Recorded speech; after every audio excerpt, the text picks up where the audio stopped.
Hi, everyone. Thank you for being here. And I'm thrilled to be here to moderate this stellar panel with our excellent CIOs of impressive hedge funds. So we have Kelly and we have Divya. We're going to jump right into it. This has been a pretty fascinating and volatile week when you look at the news that's flown out, when you look at how markets are trending. You both also trade public stocks and do private investments and have themes around AI. So we're going to talk a little bit about the AI space. But first, how have you navigated this week when you look at your portfolio? What are you doing? How are you assessing the kind of risks that we're seeing right now? Sure.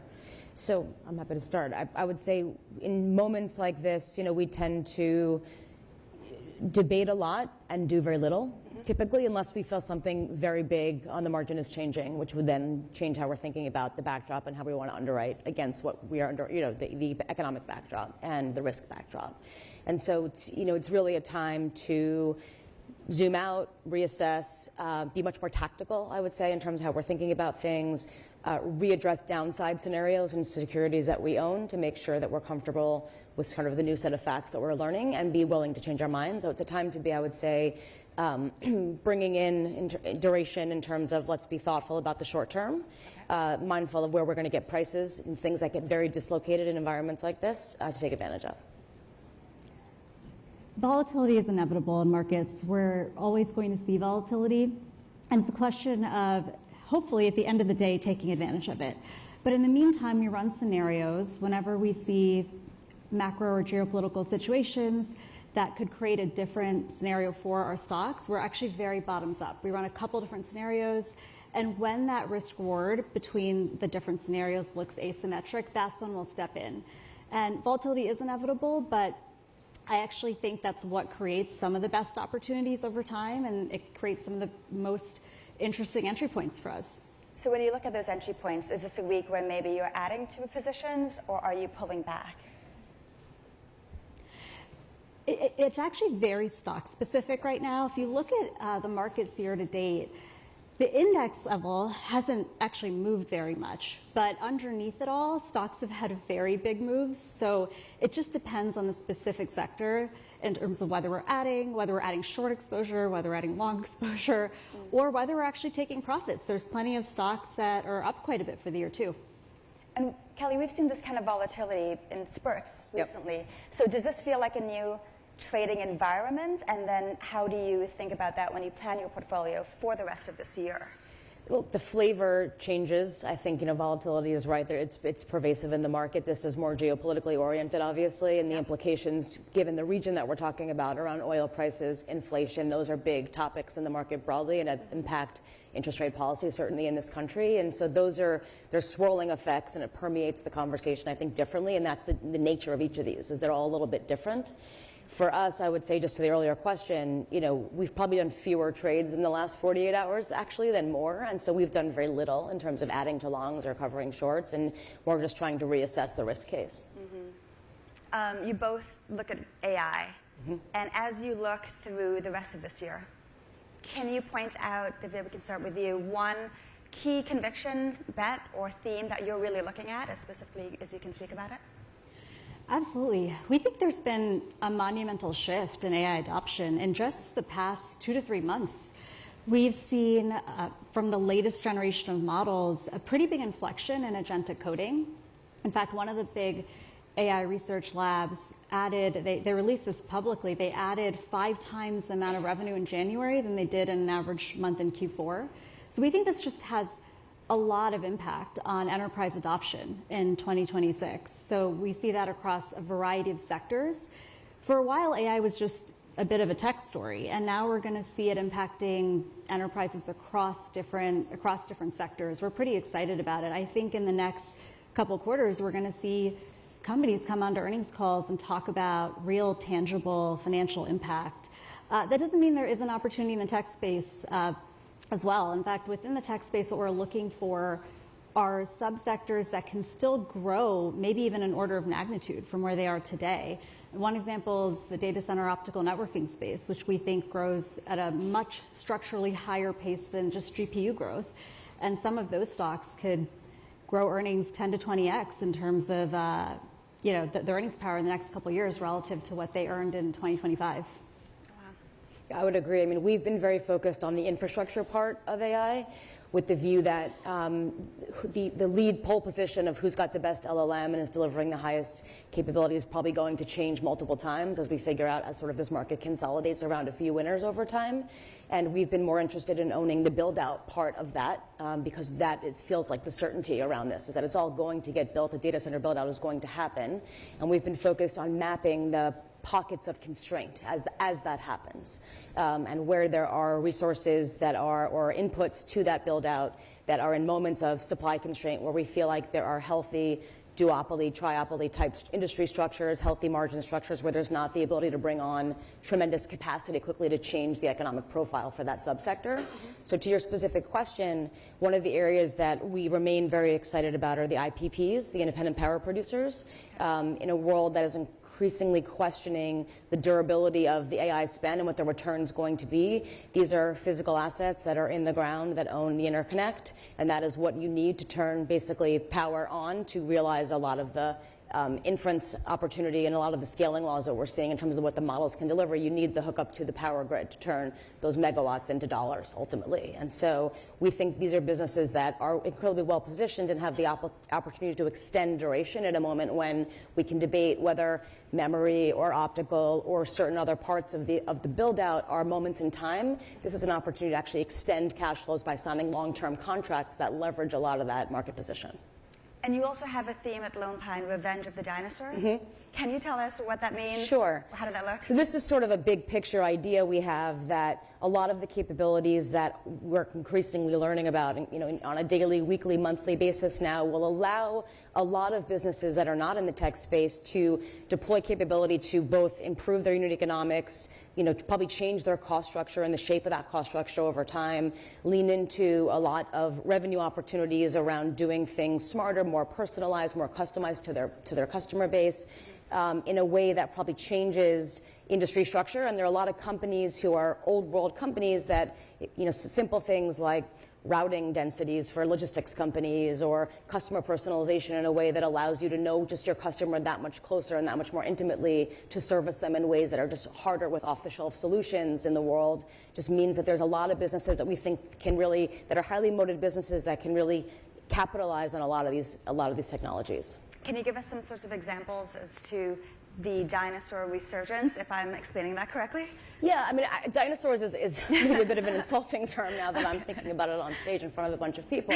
But these are very high quality companies that have the opportunity to use, I think, this moment in the world to take a look at their cost structure and take a look at how they allocate resources and how they invest in technology and think about it differently, right? Because there's things that are on wish lists for companies in terms of capability that are just either too expensive or require a certain scale to make sense for them in terms of allocating investment. And when you have coding costs going to kind of zero over time, and you don't need to rely on off-the-shelf solutions in the same way that you have that can be cost prohibitive, you can actually build software to address business need that is specific to you. And the companies we think that are thinking about that in the most thoughtful ways are going to be able to leverage this technology differently and to play offense around it.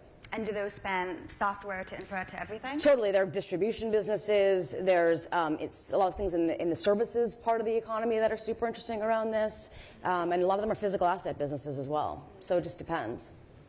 We've talked about the opportunity ahead within AI, but what are you most concerned about? Where are we going to see, it could be a pullback, concerns, or where you might be either looking at more skeptically or avoiding? Divya? It's interesting. A lot of people are worried about a pullback or hiccups. And of course, when you're early in a technological transformation, you're going to have that. But one of the other risks that isn't talked about as much is what happens if everything moves really quickly, and what are the ripple effects of that? In fact, with what we've seen in just the last 2 to 3 months of the agentic coding, I wonder if 2026 will be a year where the rest of the ecosystem around some of these AI transformations isn't going to be able to keep up. Will all parts of the supply chain be able to keep up? Will shifts in the labor market that need to happen be able to happen as quickly as they would need to be? Will regulatory frameworks be put in place in time? So it's interesting when you're moving at lightning speed and a trend is growing exponentially, sometimes the ripple effects or hiccups come from other parts of the ecosystem that just can't keep up in the near term. Yeah, I would agree. I mean, I think this is very real when I think about the big technology shifts over the last, my investing career. This is very, very real. The question is just time and distance, really, right, in terms of how does this all get absorbed.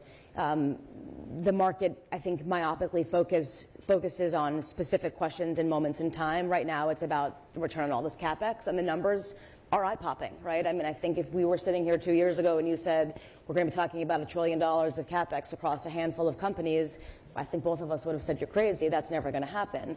But here we are, and the reason it's interesting now is because for a lot of these companies who are spending that capital, the threat is existential. If they don't win or stake out their place in this evolving ecosystem, there's risk to their core business in a very fundamental way, which is hard to imagine for companies of this scale. So I think right now, I think that's sort of the overhang question on the market is a bubble, right? We get the B word, which makes its way into this conversation very quickly. And I think there will be a bubble at some point. It's hard to identify where exactly it's going to manifest, but it's something that I think we're all tracking really closely. And it goes back to sort of the supply constraint conversation we had before about where there's just tremendous shortage in components that are needed to build out, this data center build, and what happens? What's the capacity response? What's the investment response? Are people rational, right, in terms of staking out their claims? So it's an interesting time for sure. So we're not in a bubble right now, but we could be. Do you have a sense? From everything that we know, I don't think we're in a bubble right now in terms of the spend seems very justified. And, when you think about return on invested capital for the big companies and the direction it's heading, until very recently, the big companies that are funding the lion's share of this CapEx were using their free cash flow from their existing businesses to fund. Now that's changing, right? Because that is no longer sufficient to fund the toll of what the CapEx requirements look like. But our estimation today is that it's not a bubble because we're very much believers in the technology and the capabilities it will bring. But for sure, there will be an overbuild in certain parts of this ecosystem over time, and our job is to track that. I agree. Does this environment allow for more shorting as we look at long short equity funds? It's an interesting question. I mean, we've had this conversation. The market has been much more bucket oriented, I would say, meaning there's, it's been very holistic in painting the paintbrush of software is a loser, infrastructure is a winner. The Mag 7 went from being a winner to now they're a loser, and it can change really dynamically. And so that makes it harder for shorting in the short term, I would say, because you want more dispersion within sectors to say there are going to be inevitably and invariably winners and losers, right? And we want to do our fundamental research to inform that view and the expression of that view. Right now, it's a little bit more top-down in terms of what the market is rushing to conclusions, I would say, very quickly. And we've seen software, internet platforms, payments companies, all in the last, really, since the start of this year, just get eviscerated with regard to valuation, and really nothing in terms of their reporting has meaningfully changed. It's just that the market's increasingly concerned about what this all means for their businesses and the moats that define their business. And so that's a little bit tricky, I would say, in the short term in terms of making holistic bets. Yeah, I think it's an incredible environment for dispersion, but the way you're seeing dispersion, like Kelly said, is between subsectors. And I think if we're sitting here a year or two from now, what's going to happen is that within each subsector, you're going to see a lot more dispersion. The way AI is going to play out in the economy is that there's going to be winners and losers within every subsector. The company that's forward-thinking, adopting AI, creating a real strategy today, they will probably find a way to leverage AI to create a competitive moat or a competitive differentiation or advantage over other people in their sectors. And if they can do that, they will win. Regardless of whether they're in a tech sector or non-tech sector, they're labeled an AI winner or loser right now. So I think it's actually an incredible environment for dispersion and stock picking. And, and I think that's how it's going to evolve in the coming year or two. So hedge funds also use AI internally. We've seen funds have their own GPTs. We've seen funds use AI to help absorb large swaths of data. But in the next 3 years, 5 years, we're talking about how the pace of change is so quick right now. Divya, how do you see hedge funds using AI to make investment decisions in a 3 or 5 year horizon? I think the productivity increase is not going to be marginal. I think it's going to be an order of magnitude. It's going to be significant. We're working on it internally, and we're really excited about it. I think that it's not just that people will be a little bit more efficient at what they do. I think there's going to be entirely new workflows that come of this. I could see things like developing an agent per stock that tracks that monitors all the data around a stock, relays back to you what is signal versus noise. I could see a world where an analyst who previously covered 20 stocks could cover 200 because they are maybe managing a fleet of agents that looks at all these stocks and tracks them. I could see a world where we're able to tackle a far greater number of top of funnel ideas and do a bit of work on them and more accurately pick what the best 15 to 20 best long ideas in a given year are. So I actually think it's going to reshape how we do things in the long term. I totally agree, and we're working on a lot of the same things. It's interesting. I think it will elevate judgment in a pretty meaningful way because it's going to commoditize the base layer of what we do, which is obviously super important because it's the building block of how we analyze companies and industries. And what I mean by that is obviously all the financial building blocks of businesses and unit economics and understanding all the tracking around different metrics that are important inputs of how we think about a company or a sector. But what it will do, I think, so the coverage point is exactly right. You'll be able to, the breadth of what you can look at will be much, much broader, which is fantastic. And also, I think the standardization of a lot of information and tools within our organizations will be super, super helpful for collaboration, right? One of the things we struggle with is it's very easy to get siloed as an analyst, and these are the sectors I look at, these are the tools I rely on, these are the models I've built. And for us, we are spending more and more time as a research team collaborating around ideas with multiple people looking at sectors or trying to solve key questions or things in the market. And so the ability to have standard tools that we're all using to track lots of different things, to inform how the models are trained, will be super helpful, I think, in people being able to pick up someone else's work and say, I totally get this because it's in the same vocabulary that I do it myself. I see. Is there a universe where the bots make investment choices, discover new opportunities? I don't want to put myself out of a job on stage. I see a world where there's lots of bots running around looking at stocks. I do think that there's an art and a science to investing, and there are parts of the quote-unquote science that these agents or bots can do and do it more efficiently than humans can. But then there's also reading a management team the right way, knowing what questions to ask when, how you put the mosaic together of all of your quantitative and qualitative data points, the investment judgment and the pattern recognition you've gained from decades of experience on when matters more in a mosaic. And I think that's all harder to replace. Yeah, I totally agree with that. I think, so much of, we say to our team all the time, go see companies at their headquarters, right? Because you get a sense of how a company operates. I love to get there early for a meeting when I go visit a company and sit in the lobby for a while and just observe who's coming in, what time are they coming in, what's the mindset of people who are walking in the door? Are they happy? Are they excited to be coming to work? Are they chatting on their way to the elevator, right? Is it a collegial environment? Then we go upstairs and we sit with the C-suite. Are they in some ivory tower, or are they sitting amongst their team? When you sit in a meeting with them, when you've got a whole management team in front of you, do you have the CEO talking over the other executives in the room? It says a lot about the culture and how decisions are made within a company. All this stuff, to Divya's point, is super important in terms of informing who is running the business, right? How are decisions being made? What is the culture of a company, right? And I think it's really hard for a machine to do that equally well.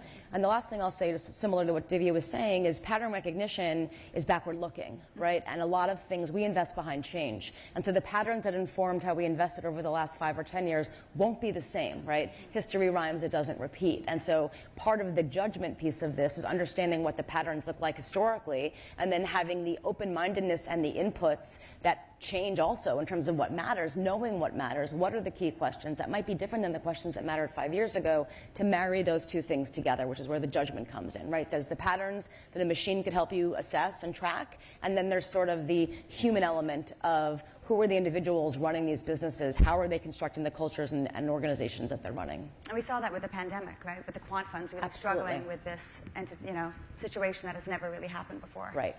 But when we look also at hedge fund hiring, what are the ripple effects with having more bots, having more AI involved in the investment processes, how does that impact the way a fund will hire? Will they hire less or different types, or especially for the younger generation?